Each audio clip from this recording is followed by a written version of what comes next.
Hi friends, welcome to my channel. எல்லோரும் எப்படி இருக்கீங்க? எல்லோரும் நல்லா இருப்பீங்க அப்படின்னு சொல்லிட்டு நம்புகிறேன். இந்த வீடியோவில் என்னத்தை பற்றி பார்க்கணும்னா, பாண்டியன் ஸ்டோர் சீரியல் அப்கமிங்கில் என்ன நடக்க போகுது அப்படிங்கிறத பார்க்க போகிறோம். அப்கமிங் ப்ரோமோ வந்து வெளியாகிருக்கு, ஆனால் அன்அஃபிஷியலாக இருக்குது.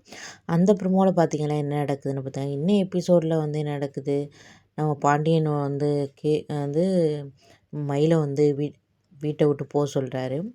வீட்டை விட்டு அழைச்சிட்டு போயிடுங்க உங்கள் பொண்ணை அப்படின்னு சொல்லிட்டு வந்து சொல்லிடுறாரு. அந்த ப்ரொமோவில் என்ன காட்டியிருக்காங்கன்னு பார்த்தீங்கன்னா, பாண்டியன் வந்து மயிலை வீட்டை விட்டு அழைச்சிட்டு போங்க, உங்கள் பொண்ணு இருமை என் பையனுக்கு தேவையில்லை, இது மாதிரி ஒரு பொய் சொல்கிற குடும்பத்தோட இருமை நாங்கள் வந்து எந்த சம்மந்தமும் வச்சுக்க விரும்பலை, நாங்கள் எங்கள் பையனுக்கு வந்து இதுவரை எங்கள் பையன் வாழ்க்கை கெடுத்ததே போதும் அப்படின்னு வந்து சொல்கிறாங்க.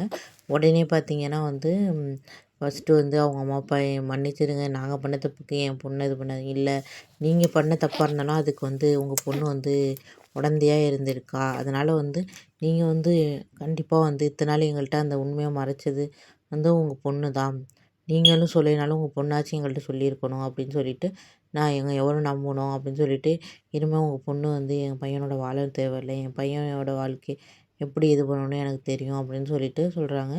உடனே வந்து மயிலை வந்து வீட்டை விட்டு அழைச்சிட்டு போயிடுறாங்க. மயில் வந்து மாமா ப்ளீஸ் என்னை மன்னிச்சிடுங்கன்னு சொல்லிட்டு காலில் விழுந்து செஞ்சுறாங்க. ஆனால் வந்து அதெல்லாம் வந்து பாண்டியன் வந்து மனசு இறங்குற மாதிரி இல்லை, அவர் அழைச்சிட்டு போயிடுறாரு. இப்போ திரும்பி வந்து மயிலும் வந்து சரவணனும் சேருவாங்களா அப்படிங்கிறதே வந்து கேள்விக்குறியாக இருக்குது.